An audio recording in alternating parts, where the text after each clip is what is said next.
Well, greetings, friends. I'm coming at you today from a very special location, as you can clearly see. Um, some of you know where I am. If you don't, um, you probably wish you do. um, but I'm going to sit here and look out past you at the beautiful terrain while I do this very chilly installment of On the Porch with Pastor from my mountainous retreat uh, cabin here that the Lord has blessed me with for the next few days. This is tremendous. Um, I'm blessed indeed. So you'll forgive me if I look up a lot during this installment, and also forgive me for having my hot beverage here. Many of you are in shock right now because you can't believe this pastor who loves coffee is drinking green tea, but there you have it. We're going to make this one brief, so without further ado, my hands are already cold. It's cold up here this afternoon, but it is beautiful, and we thank the Lord for it. Of course, just overwhelmed with the goodness of God up here. I'm going to take this off for a little bit. Wouldn't want to frighten some of you by having my hoodie on. I know some of you, I've heard you, you just now said, quick, put it back on. You're frightening me worse. Frightening me worse now. Well, you guys will just have to live with it. This installment is called Television. And I pray it blesses you. Well, I don't pray television blesses you. I pray this installment of On the Porch with Pastor blesses you. The Smiths lived across from us when I was growing up. They were Pentecostals. Woo whoop. They were Pentecostals and believed television rotted the soul. They said it was from the devil. They also held that opinion about Catholics and made every effort to convert us to their way of thinking. Their church was up on Lincoln Street. On Sunday nights, my friends and I would ride our bicycles over, sit underneath the windows, and listen to the goings-on. It didn't sound like anything we were hearing at St. Mary's Catholic Church. My brother went once, and he came home talking about people dancing in the aisles and men playing guitars. I could see where television would be anticlimactic. I love it. The Smiths were the only family I knew without television until I met my friend Jim. His family's television had broken and they couldn't afford to replace it. So they threw it away and started saving for a new one. But by the time they'd raised the money, they'd decided not to waste it on a new television set. I couldn't imagine going without a television. I asked him what they did at night.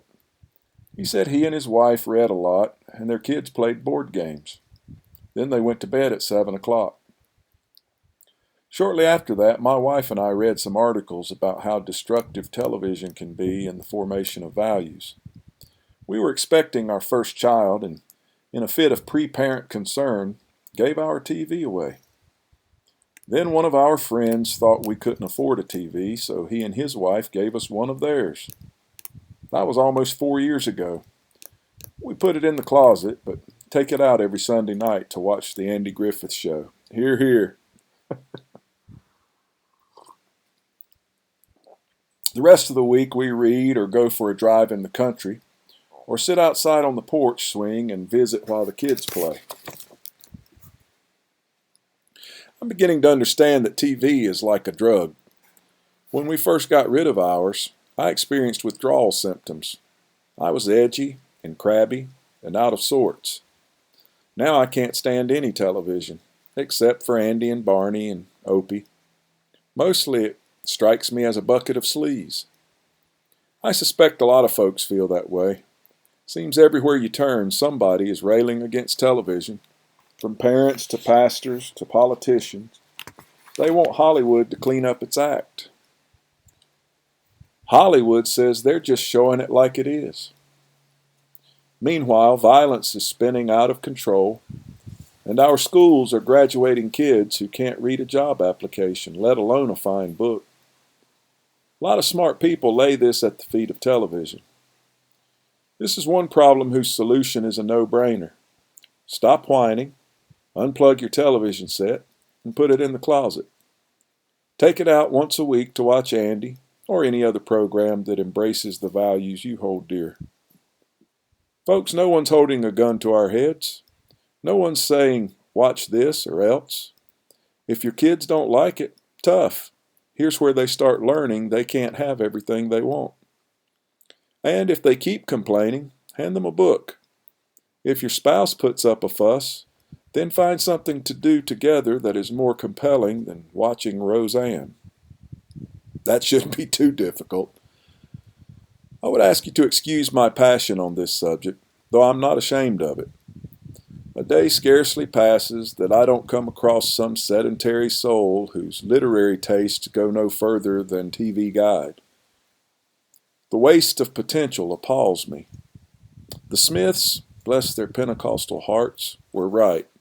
Television does kill our souls, and it's not good for our brains either. Wow. As we read this, I'm reminded of how it plays in our current climate, to our current audience. This book from which I'm reading, Front Porch Tales by Philip Gulley, I believe was authored in the late 90s, somewhere around 1997.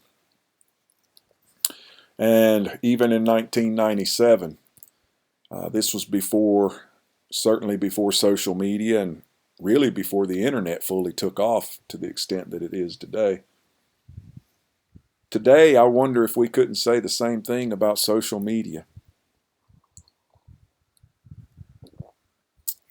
I'm not sure how much longer I'm going to be able to endure being in people's presence and feeling like I'm the gap attraction for what happens if there's nothing interesting on social media. Then maybe I'll merit their eyeballs or their ears or their time. Am I the only one that gets frustrated at that? Do us all a favor. I'm doing it up here. As soon as I post this on Facebook, I'm out. I'm going to take a few days, maybe even a week, and just go media free. Rediscover the goodness of God, the gentleness of a neighbor, the ugliness of a mutt next door. Sorry, a little passive aggressiveness coming out.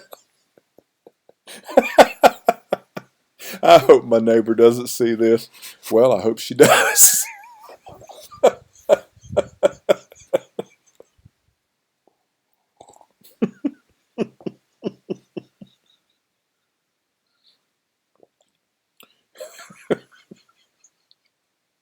Y'all, seriously, when that mutt yips at me, sometimes I pray through,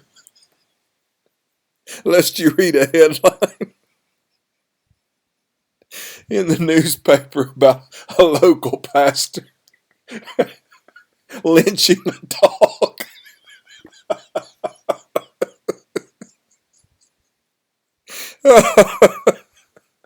Oh my goodness. We might edit this before we post it. But anyway, in all seriousness, if I can be serious,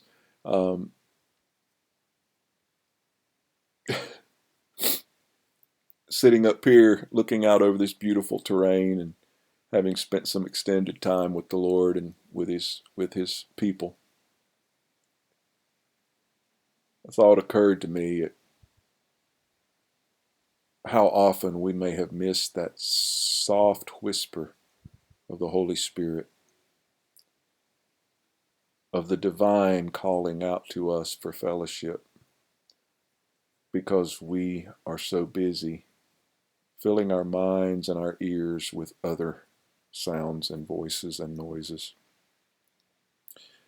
It's been a little long, but this installment I know, but friends, if you can just get yourself away, just for a half hour, lock yourself away. No media, no social media, no smartphone, beyond the reach of anyone's ability to reach you other than God. And you might be amazed at what you find, or what finds you. Jesus is coming soon. He's reaching out to those that he's marked for salvation and the sweet fellowship that only he gives. If you want him, he's just as close as the mention of his name. But he is coming soon, so keep your eyes to the skies.